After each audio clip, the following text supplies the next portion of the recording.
ತೋಳಿನ ಕಟಿಂಗ್ ಈ ರೀತಿ ನಾವು ತಪ್ಪು ಮಾಡಬಾರ್ದು.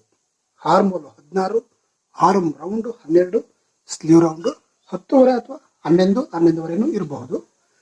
ಆರ್ಮ್ ರೌಂಡ್ 12, ಆರ್ಮೋಲ್ 16 ಇದ್ದಾಗ ಈ ರೀತಿ ನಾವು ತಪ್ಪಾಗಿ ಕಟಿಂಗ್ ಮಾಡಿಬಿಟ್ಟು ತೋಳು ಅಟ್ಯಾಚ್ ಮಾಡಿದಾಗ ಈ ರೀತಿ ನಾವು ರಿಂಕಲ್ಲು ಬರೋಕ್ಕೆ ಸಾಧ್ಯತೆ ಇದೆ.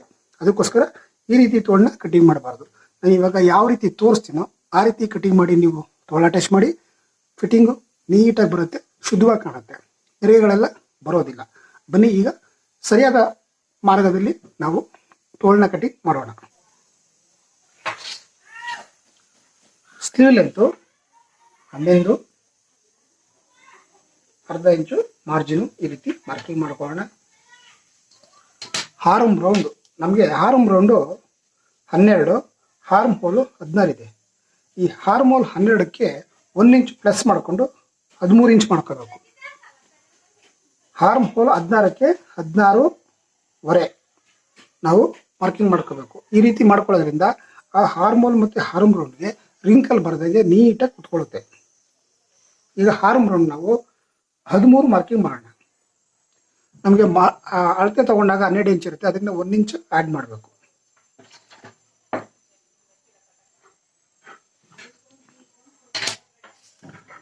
ಆರ್ಮ್ ಹೋಲ್ 16.5 ಬರಬೇಕು. ಅದಕ್ಕೆ ನಾವು 7.25 ಈ ರೀತಿ ಮಾರ್ಕಿಂಗ್ ಮಾಡ್ಕೋಬೇಕು. 7.25 ಈ ಕೋನದಿಂದ ಈ ಕೋನಕ್ಕೆ 7.25 ಬರಬೇಕು. ಈ ರೀತಿ ಮಡಿಕೋಬೇಕು. ಮಡಿಕೊಂಡು ಸ್ಲೀವ್ ಡೌನ್ನ ಮಾರ್ಕಿಂಗ್ ಮಾಡಬೇಕು. ಎಷ್ಟು ಇಂಚ್ ಬರುತ್ತೆ? 4 ಇಂಚ್ ನಮಗೆ ಬರುತ್ತೆ. ಇದನ್ನು ನಾವು ಸ್ಲೀವ್ ಆರ್ಮೋಲ್ ಮಾರ್ಕಿಂಗ್ ಮಾಡಿದಾಗ ನಮಗೆ ಕರೆಕ್ಟಾಗಿ 16.5 ಬರುತ್ತೆ.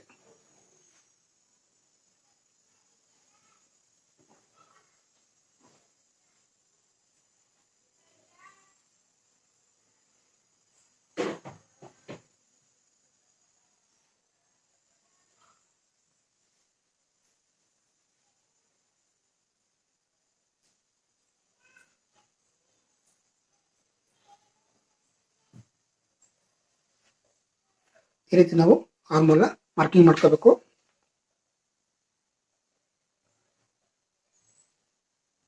ಕರೆಕ್ಟಾಗಿ ನಮಗೆ 8 ಕಾಲು ಬರ್ತಾ ಇದೆ.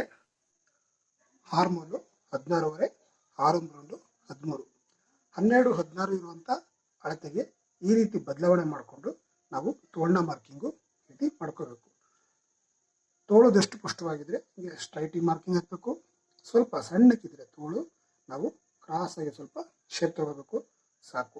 ವೀಕ್ಷಕರೇ, ನಾವು ಹಾರ್ಮೋಲು ಮತ್ತು ಆರ್ಮ್ ರೌಂಡ್ಗೆ 4 ಇಂಚು ವ್ಯತ್ಯಾಸ ಅಥವಾ 4.25 ಇಂಚು ವ್ಯತ್ಯಾಸ ಇದ್ದಾಗ ಈ ರೀತಿ ನಾವು ತೋಳನ್ನ ಕಟ್ ಮಾಡಬೇಕು. ಆರ್ಮ್ ರೌಂಡ್ನ ಲೂಸ್ ಮಾಡ್ಕೋಬೇಕು.